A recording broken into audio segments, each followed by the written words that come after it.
Hello students, कैसे हैं आप सब। आज का जो मेरा लेक्चर है वो सीए एंट्री के स्टूडेंट्स के लिए है और आपका जो पेपर 7 है that is IEIS enterprise information system. आज सिर्फ मैं इसके बारे में बात करूँगी।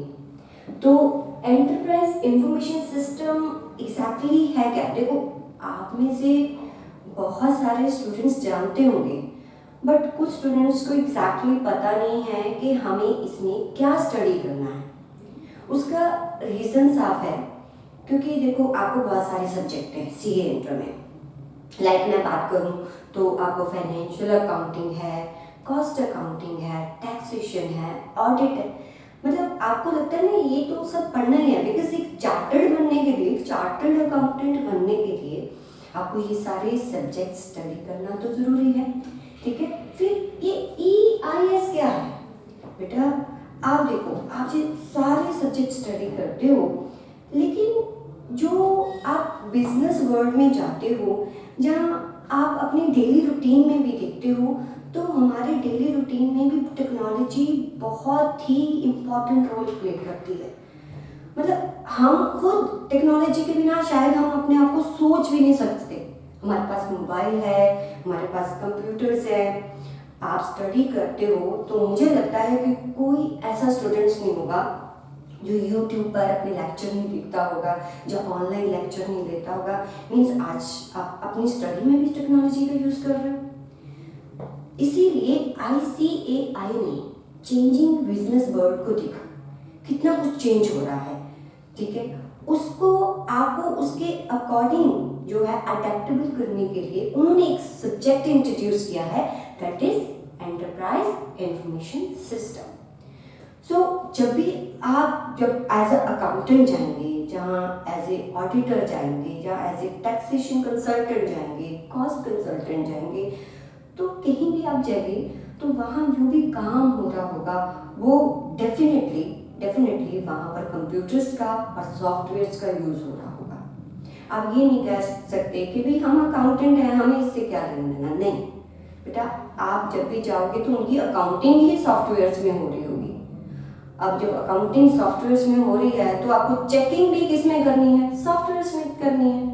तो आपको इन सबसे वेल वर्स कराने के लिए, मीन्स जो टेक्नोलॉजीज आजकल यूज़ हो रही हैं उनसे वेल वर्स करवाने के लिए आपको ये सब्जेक्ट इंट्रोड्यूस किया। अगर आपको इसके बारे में नॉलेज नहीं है ना, you can't be become a good accountant, good auditor या टैक्स कंसल्टेंट। आप नहीं बन सकते हो। तो आज मैं आपको सिर्फ इतना ही बताऊंगी कि एग्जैक्टली आपको इस सब्जेक्ट में स्टडी क्या करना है, और जब हम एक्चुअल क्लास लेंगे तो हम इसको आपके अदर सब्जेक्ट्स के साथ कोरिलेट करेंगे ताकि आपको बिल्कुल क्लियर अंडरस्टैंडिंग आए कि क्या इसका रिलेशन है हमारे अदर सब्जेक्ट्स से। तो पहले मैं सिर्फ आपको बताऊं कि इस सब्जेक्ट में एग्जैक्टली आपको क्या क्या है, फिर मैं हर एक का आपको थोड़ा थोड़ा, हर चैप्टर का थोड़ा थोड़ा इंट्रो आज दूंगी। उसको बहुत डिटेल में हम क्लासेस में करेंगे। देखो, आज जो आपका एग्जाम भी आता है ना, that is totally conceptual based. आपको कोई रट्टाफिकेशन नहीं करनी, या कोई थ्योरी नहीं है। आपको मैं एग्जाम्पल के साथ ये सब कुछ करवाऊंगी जिससे आपको क्लियर अंडरस्टैंडिंग आएगी कि आपको एग्जैक्टली करना क्या है। ठीक है, तो पहले मैं आपको बताती हूँ कि इसमें चैप्टर्स कितने हैं बेटा। EIS जो आपका एक सब्जेक्ट है उसमें एग्जैक्टली आपको 5 चैप्टर्स, सिर्फ 5 चैप्टर्स है। मुझे नहीं लगता, देखो आप बाकी सब्जेक्ट्स में कितना कुछ पढ़ते हो बट इसमें बहुत कम सिलेबस है और उतने ही मार्क्स का है। तो अगर आपकी क्लियर कट स्ट्रैटेजी होगी ना, आपको पता चल जाएगा इसको कैसे पढ़ना है, तो आप बहुत अच्छा स्कोर कर सकते हो। चलिए स्टार्ट करते हैं। क्विकली मैं आपको बताती हूँ कि इसमें 5 चैप्टर कौन से हैं, फिर मैं आपको बताती हूँ कि उसमें एग्जैक्टली क्या है, तो आपको क्लियर अंडरस्टैंडिंग हो जाएगी कि आपको इस सब्जेक्ट में पढ़ना क्या क्या है। आज के बाद कंप्यूटर से डरना नहीं है। देखो, आज की डेट में अगर आप किसी भी कामयाब इंसान को देखो ना, हर एक ने टेक्नोलॉजी का यूज किया है तभी वो इतना कामयाब है। तो आपको भी कामयाब बनना है तो इस सब्जेक्ट से प्यार करना है। ठीक है, चलिए पहले चैप्टर्स देखते हैं, फिर मैं आपको क्लियर कट बताती हूँ। देखो, आपको जो फर्स्ट चैप्टर है वो है ऑटोमेटेड बिजनेस प्रोसेस। अगर मेरी हैंडराइटिंग थोड़ी गंदी लग रही हो तो बेटा प्लीज बेयर इट। अब क्या करें? अच्छा, फर्स्ट सब्जेक्ट क्या है? Automated business process. सेकेंड आपका सब्जेक्ट नहीं, चैप्टर आपका सेकेंड जो आपको चैप्टर है that is financial and accounting system, right. और जो आपका थर्ड चैप्टर आ जाता है that is information system and it's components, okay. And fourth वाला जो आपका आ जाता है बेटा जी, वो आपका आता है e commerce and commerce and emerging technologies, ठीक है। और जो आपका फिफ्थ चैप्टर है that is about core banking system.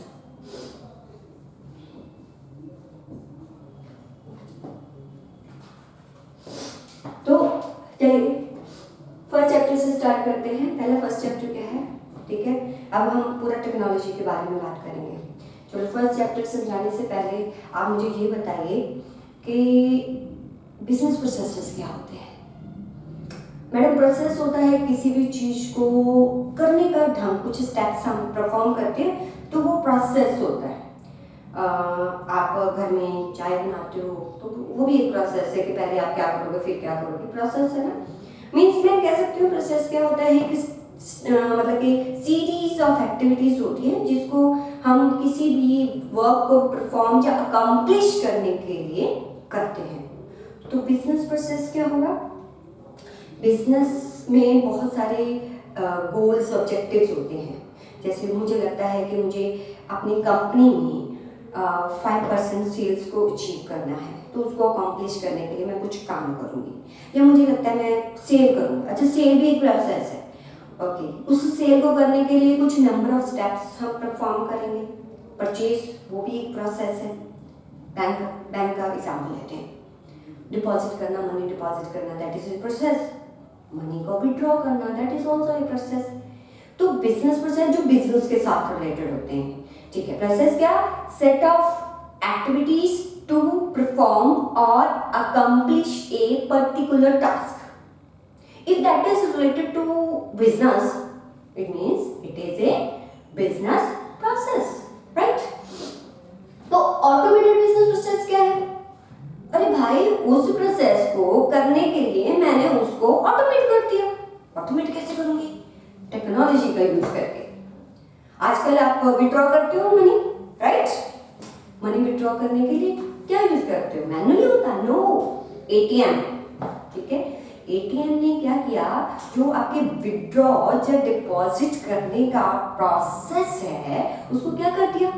Automate कर दिया। एक बाजार में जाओ, कोई प्रोसेस है वहां पर आपको ऑटोमेट दिखता है। बिलिंग ऑटोमेटेड होती है, आपने देखा होगा, ठीक है। मींस एज आजकल आप देखो बहुत सारे बैंक्स देख लो, हॉस्पिटल्स देख लो, आप शॉपिंग मॉल्स देख लो, उन्होंने जो प्रोसेस है ना उनको ऑटोमेट कर दिया। आप मेट्रो में जाते हो, मेट्रो में वो कार्ड पंच करते हो तो वो क्या है, आपके टिकट्स जो आपसे फेयर लिया जाता है उस प्रोसेस को उन्होंने क्या कर दिया है? ऑटोमेटेड कर दिया है। देखो आज की डेट में टेक्नोलॉजी का यूज करके हम जो रेपिटेटिव टास्क है, मतलब जो प्रोडक्टिव टास्क नहीं, उनको क्या कर देते हैं? उनको ऑटोमेट कर देते हैं। मींस इस वाले चैप्टर में हम स्टडी करेंगे कि हमने अपने बिजनेस प्रोसेसेस को कैसे ऑटोमेट किया, ठीक है। तो मैम हमें क्यों बता रहे हो? हम एज ए सेव क्यों ये जाने? अरे बच्चा मेरे पास हो, जीएसटी है। मुझे लगता है कि बहुत सारे बच्चों को जीएसटी के बारे में पता होगा, टैक्सेशन में पढ़ते हो। ये भी पता होगा कि जीएसटी जो फाइल होता है, उसकी जो रिटर्न्स फाइल होती हैं, वो भी एक प्रोसेस है ना, रिटर्न फाइल करना। समझते हो? यू कैन अंडरस्टैंड, ठीक है। वो भी एक प्रोसेस है। अब उस रिटर्न को फाइल करने का जो प्रोसेस है क्या ऑटोमेट है? Yes, that is automate. अरे उसको किसी सॉफ्टवेयर में डाला है ना, तभी रिटर्न फाइल होता है। अब जो सॉफ्टवेयर बनाता है वो तो कोई प्रोग्रामर, कंप्यूटर प्रोग्रामर होगा, लेकिन बच्चे क्या उसको जीएसटी का नॉलेज होगा? नो, नहीं होगा। किसको होगा? यू पीपल, चार्टर्ड अकाउंटेंट्स को होता है। मीन्स वो उस प्रोग्रामर को बताएगा कि देखो जब जीएसटी कोई भी फाइल करता है, अगर वो इंटरस्टेट है, जब इंट्रास्टेट है, तो कौन सा जीएसटी डिडक्ट होना है, मीन्स कौन सा जीएसटी उस पर लेविड होना है, आईजीएसटी लगना है, सीजीएसटी, एसजीएसटी, क्या लगना है उस पर। मीन्स आप एज ए चार्टर्ड अकाउंटेंट उसको कंप्लीट एक प्रोसेस बताओगे, उस प्रोसेस को वो क्या कर देगा? ऑटोमेट कर देगा, ठीक है। ऑटोमेट करके वो सॉफ्टवेयर उसको परफॉर्म करेगा। अब उस सॉफ्टवेयर में प्रॉपरली उसको प्रोसेस किया है कि नहीं, वो भी कौन चेक करेगा? आप। इसलिए आपको इसका पता होना चाहिए कि प्रोसेसेस होते कैसे हैं, उनको ऑटोमेटेड कैसे किया जाता है, क्योंकि उन प्रोसेसेस को अगर आप ही बताओगे, आप नहीं समझोगे, तो आप आगे जाके उनको प्रोग्रामर्स को नहीं बता पाओगे, राइट। तो प्रोसेस क्या ऐसे ही वर्ब भी बता देते हैं? नहीं, उसकी एक मैपिंग की जाती है। मैपिंग मतलब उसको एक डायग्राम में बताया जाता है, जिसको हम फ्लो चार्ट का नाम देते हैं। वो भी आपको इस चैप्टर में बहुत इंपॉर्टेंट टॉपिक है, ठीक है। आपने देखा जब आपने सी ज्वाइन किया होगा तो एक प्रोसेस बताया कि पहले आपको सीपीटी करना है, फिर उसके बाद सी इंटर करना है, एक डायग्रामेटिकली बताया। अगर आप सी इंस्टीट्यूट की साइट पे जाओ ना, डायग्रामेटिकली, आई थिंक डायग्रामेटिकली हम ज़्यादा अच्छी तरह अंडरस्टैंड करते हैं चीज़ों को। सो यहाँ पर भी सेम है, आपको बिजनेस प्रोसेसेस कैसे होते हैं आपने सब बताना है प्रोग्रामर को, ठीक है। फिर वो उसको क्या कर देगा? ऑटोमेट कर देगा।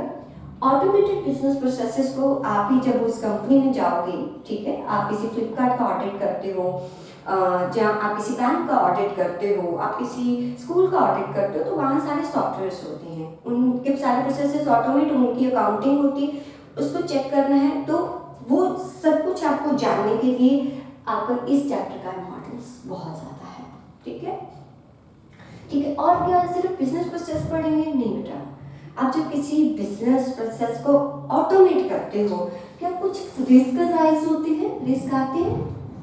एग्जांपल देती हूँ, जब पहली बार एटीएम आया था, उन्होंने ऑटोमेटेड कर दिया था, तो रिस्क क्या हो रहा है? अरे लोग एटीएम मशीनें उखाड़ के ले जाते हैं, ओके, क्लोनिंग होती है, कार्ड की क्लोनिंग होती है, राइट, और आपको गन फाइन पर आपको बोलते हैं कि पैसे निकालो, ये वो, ऐसे बहुत सारे रिस्क, मतलब जब आप प्रोसेस को ऑटोमेट करते हैं ना, बहुत सारे रिस्क होते हैं। आपने हैकिंग सुना होगा, शायद नहीं सुना, तो क्लासेस में हम बहुत डिटेल में पढ़ते हैं ये सब। तो जब भी बिजनेस प्रोसेस को ऑटोमेटेड करते हैं तो कुछ ना कुछ रिस्क अराइज होते हैं, उन रिस्क को भी हम इस चैप्टर में अंडरस्टैंड करेंगे। अच्छा, उन रिस्क को मिटिगेट करने के लिए, क्या बच्चा? मिटिगेट मतलब कम करने के लिए हम उस पर क्या लगाते हैं? कंट्रोल। अच्छा, रिस्क को कम करने के लिए मैंने कंट्रोल्स लगाए। कंट्रोल कैसे होते हैं? कंट्रोल्स आपके होते हैं डिटेक्टिव, प्रिवेंटिव और करेक्टिव, ठीक है। तो ये 3 तरह के कंट्रोल्स लगते हैं। प्रिवेंटिव कंट्रोल का मतलब होता है जो चीज होने ना दे। डिटेक्टिव का मतलब हो गई है, राइट, अब उसको डिटेक्ट कर दें। करेक्टिव हो गई है, अब उसको करेक्ट भी कर दें, ठीक है। तो मीन्स 3 तरह के कंट्रोल। मैडम एग्जाम्पल तो समझ नहीं आया, पता नहीं क्या। अरे example, hold on, ATM machine है, ठीक है। अब आपका कोई भी कार्ड ना यूज कर पाए, तो उसके लिए आपको एक पिन दे दिया, पासवर्ड दे दिया, राइट। तो एक तरह से वो प्रिवेंटिव कंट्रोल हो गया, राइट।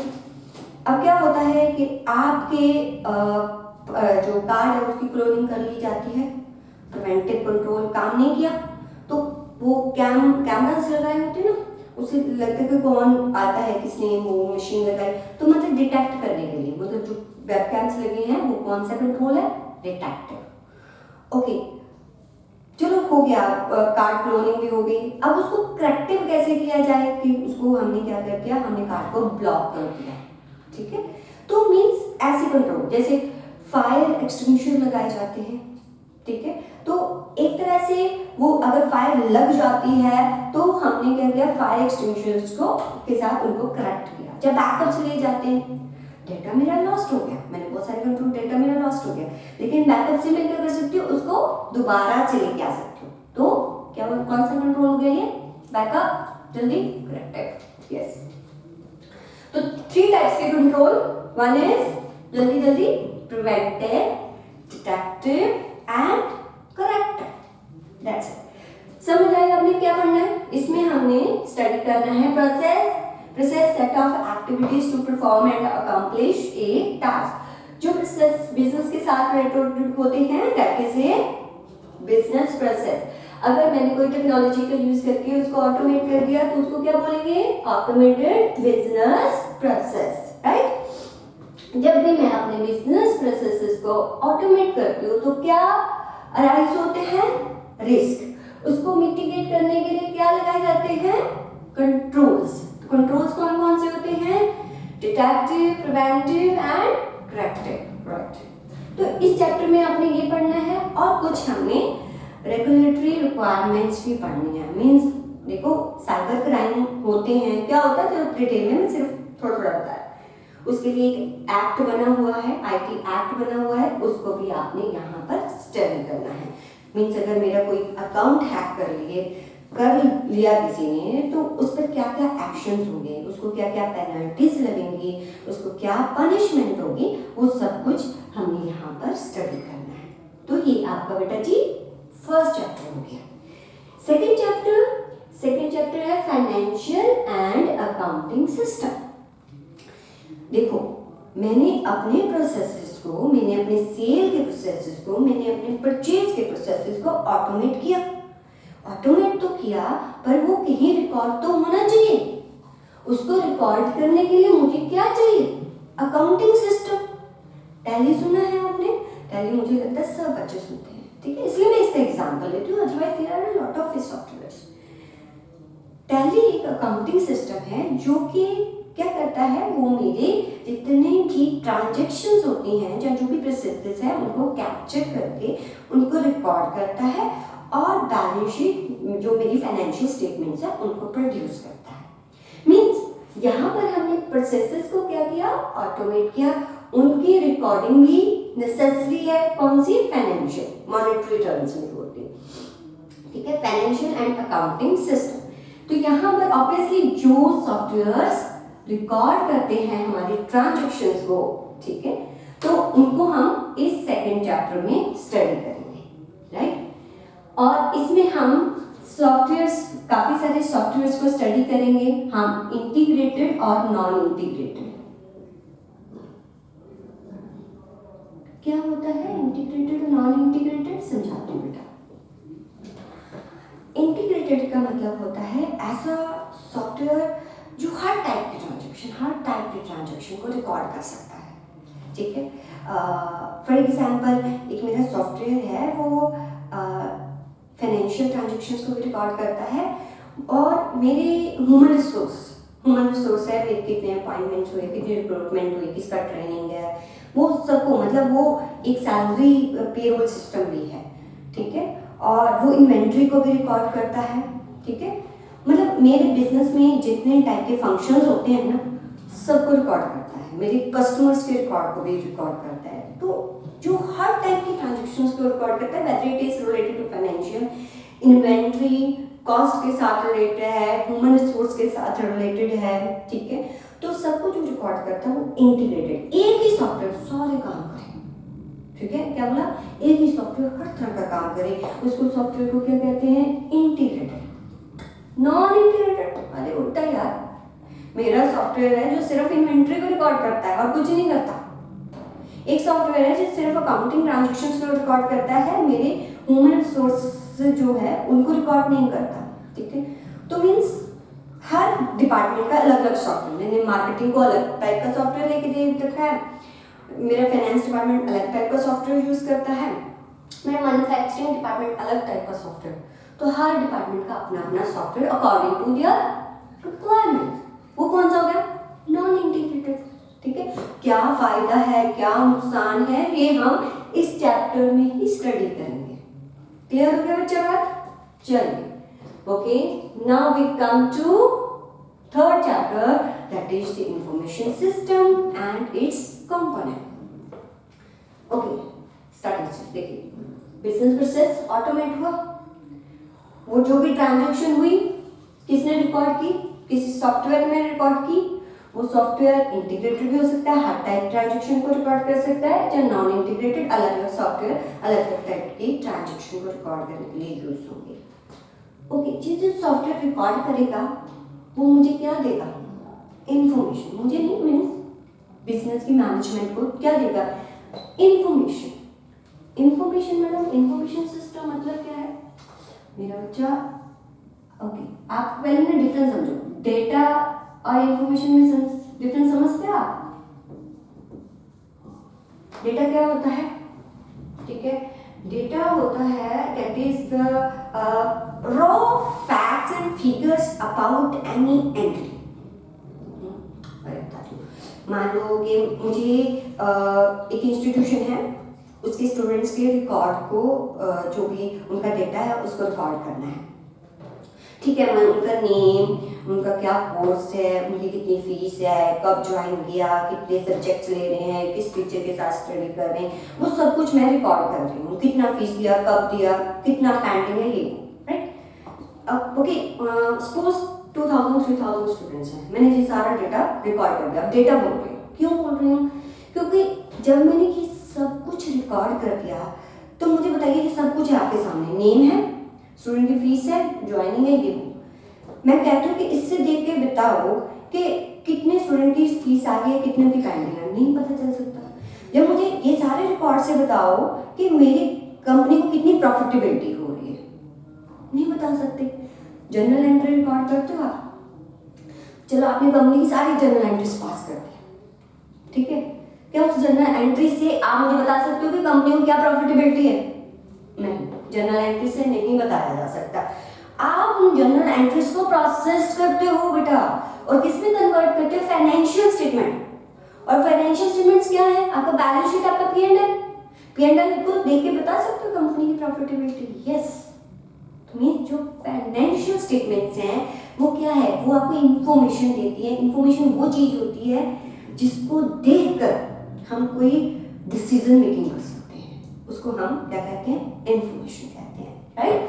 तो ऐसा कोई भी अकाउंटिंग सॉफ्टवेयर, ऐसा कोई भी अकाउंटिंग सिस्टम जो आपके डेटा को प्रोसेस करके किस में कन्वर्ट कर दे? इंफॉर्मेशन में, ठीक है। तो हमने ये इसमें क्या पढ़ना है? अपना इंफॉर्मेशन सिस्टम। मुझे लगता है कि कंपनी में बहुत सारे लेवल होते हैं, एक लोअर लेवल होता है, एक मिडिल लेवल होता है, एक अपर लेवल, और हर एक को अलग अलग टाइप का इंफॉर्मेशन की रिक्वायरमेंट होती होगी। मुझे लगता है जो CEO को रिक्वायरमेंट है वो मार्केटिंग मैनेजर को उसकी रिक्वायरमेंट नहीं है।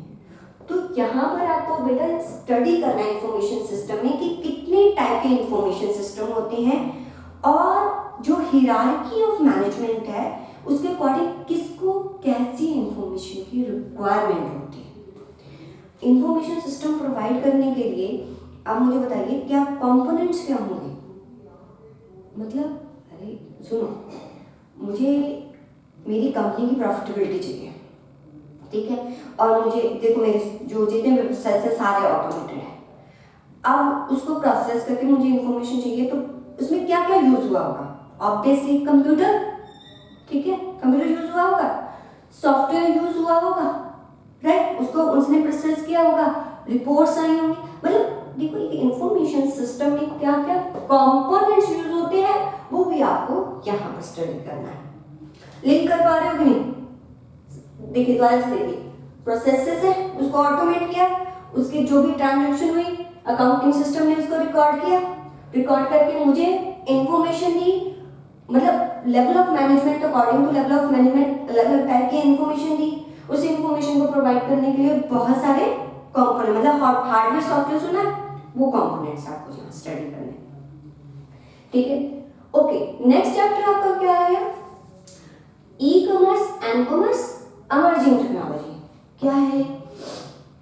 ई कॉमर्स होता है इलेक्ट्रॉनिक, कॉमर्स मतलब कि जो भी आप सेल परचेज करते हो, ठीक है, सेल परचेज की कोई भी ट्रांजैक्शन करते हो वो आपके कॉमर्स में आते हैं। अगर यही सेल परचेज मैं टेक्नोलॉजी का यूज करके कर दूं, एग्जांपल होगा जो सेल परचेज टेक्नोलॉजी का यूज करके करता है, यस, फ्लिपकार्ट, अमेजन, ये सब कंपनीज है, ठीक है। तो अगर मैं इलेक्ट्रॉनिकली इस सेल परचेज को करती हूँ तो उसको क्या बोला जाता है? क्या ई कॉमर्स में मेरे प्रोसेसेस ऑटोमेटेड होंगे? यस। क्या ई कॉमर्स में उन सॉफ्टवेयर जो प्रोसेसेस ऑटोमेटेड है क्या उनकी रिकॉर्डिंग होगी? यस। ठीक है। क्या वो अपनी मैनेजमेंट को कोई इंफॉर्मेशन देते होंगे? यस। ठीक है। तो आपको पढ़ना है कि ई कॉमर्स एग्जैक्टली है क्या, ठीक है, और उसमें क्या क्या रिस्क हो सकते हैं और उनको रिस्क को मिटिगेट करने के लिए क्या क्या कंट्रोल लगाए जा सकते हैं। और एम कॉमर्स का सुना आपने बेटा? एम कॉमर्स होता है मोबाइल। मोबाइल मतलब देखो मेरा मोबाइल है, राइट। अगर मैं कोई भी सेल परचेज करती हूँ, मुझे फ्लिपकार्ट में मुझे कुछ भी ऐसा करना है, मैं अब फ्लिपकार्ट की ऐप खोल के मैं कुछ भी बाय करती हूँ तो मैं एम कॉमर्स कर रही हूँ। I am not doing e commerce. E commerce मतलब आप घर पे बैठे डेस्कटॉप पे कर रहे हो, अगर चलते फिरते मोबाइल, मोबिलिटी आ गई, मतलब कॉमर्स में क्या आ गई? मोबिलिटी आ गई।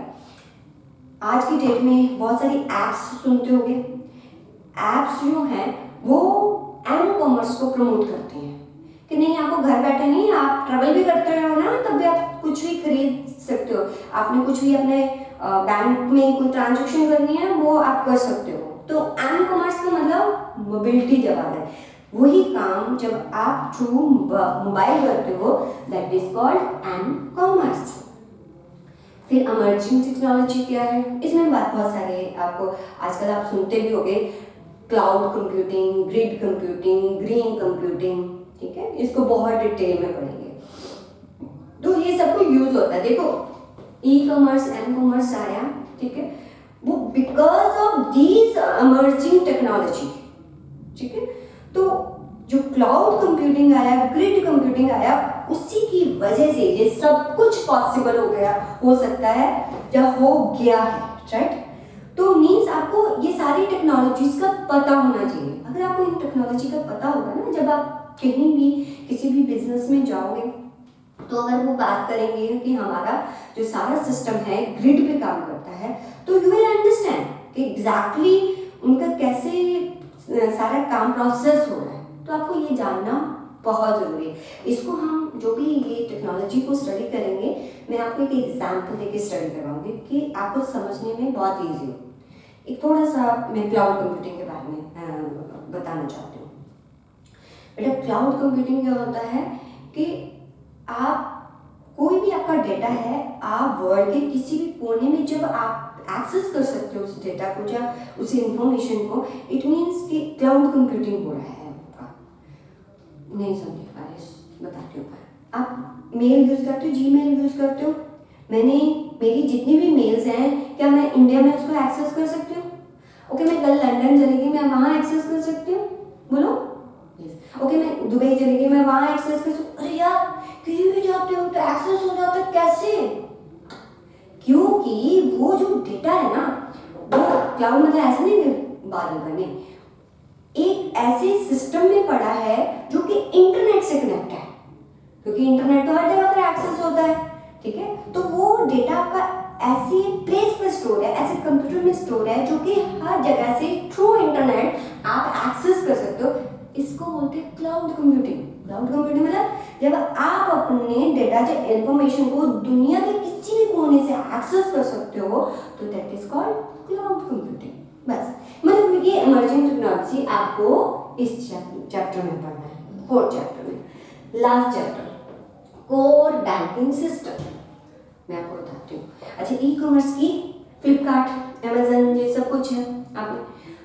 तो बेटा यहाँ जो पेमेंट होती है, आपने देखा होगा, अभी तो चलो कैश ऑन डिलीवरी भी है, बट बहुत सारी पेमेंट जो है ऑनलाइन होती है। आप अपने बैंक से अमाउंट ट्रांसफर करते हो, ऑनलाइन होता है, और दुनिया के किसी कोने में भी जाके कर सकते हो ये चीज़, अपने अकाउंट को कहीं से भी ऑपरेट कर सकते हो।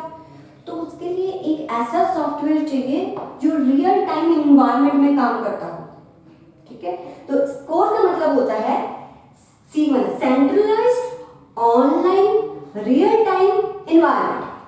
कोर मतलब centralized online real time environment, means आप रियल टाइम में मतलब जैसे ही आपने पेमेंट की वैसे ही आपका जो अमाउंट है वो डेबिट हो जाएगा रियल टाइम में। ऑनलाइन मतलब थ्रू इंटरनेट, ठीक है। सेंट्रलाइज्ड मतलब कहीं से भी पेमेंट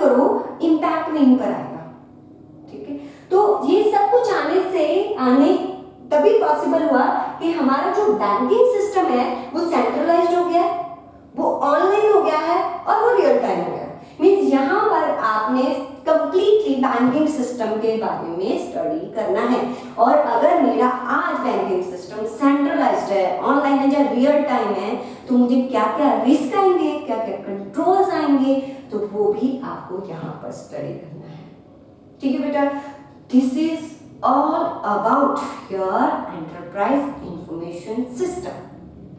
तो यहाँ पर हमने बात की, कुछ भी नहीं है इसमें, आपको पहले समझना है कि बिजनेस प्रोसेसेस कैसे होते हैं, ठीक है, उसको कैसे ऑटोमेट किया, ऑटोमेट करने से क्या क्या रिस्क आए और उनको कम करने के लिए हमने क्या क्या कंट्रोल लगाए। अब उन जो प्रोसेसेस हैं उनको कैप्चर करने के लिए हमने कैसे कैसे अकाउंटिंग सिस्टम्स लगाए। ठीक है, अकाउंटिंग सिस्टम लगाने के बाद उन्होंने हमें कैसे कैसे रिपोर्ट जनरेट करके दी, राइट। उन रिपोर्ट्स के बाद हम देखेंगे कि ये सारा कुछ आजकल इतना कुछ होने की वजह से ई कॉमर्स आया, एम कॉमर्स आया, बहुत सारी नई टेक्नोलॉजी आई है, उनको हमें अंडरस्टैंड करना है। ठीक है, ये सब कुछ ई कॉमर्स तभी पॉसिबल हुआ क्योंकि हमारा बैंकिंग सिस्टम क्या हो गया बेटा, centralised online real time environment पे काम करता है। तो कौन कौन से सॉफ्टवेयर हैं उनके बारे में हम स्टडी करेंगे। ठीक है, तो बहुत ज्यादा इजी है आपका ये जो भी सब्जेक्ट है, EIS 50 मार्क्स के लिए आई थिंक 5 चैप्टर। और जहाँ तक वेटेज की बात है, सबका इक्वल वेटेज है, ऐसा कुछ नहीं कि इस चैप्टर का ज्यादा है इसका कम है, सबका इक्वल वेटेज होता है क्योंकि इसमें आपको MCQ आते हैं, तो आपको इसको कंसेप्चुअली किसी प्रैक्टिकल प्रॉब्लम के साथ इसको रिलेट करके समझना बहुत ज़रूरी है, नहीं तो वही आपको थोड़ा बोरिंग लगेगा। मैं आपको बोरिंग लगने बिल्कुल नहीं दूंगी क्योंकि मैं आपको रियल वर्ड के साथ इसको कोरिलेट करके समझाऊंगी कि एग्जैक्टली ये कैसे काम करता है। आपको पता चलेगा कि आपकी अकाउंटिंग, टैक्सेशन या ऑडिटिंग में भी ये कैसे काम आएगा। तो यहाँ पर हम ये कंप्लीट अंडरस्टैंड करेंगे इन 5 चैप्टर को in a very easy way. So thank you so much बच्चों। बाकी जो है हम अपने जो कंप्लीट लेक्चर्स है उनमें ये डिस्कशन करेंगे। Thank you.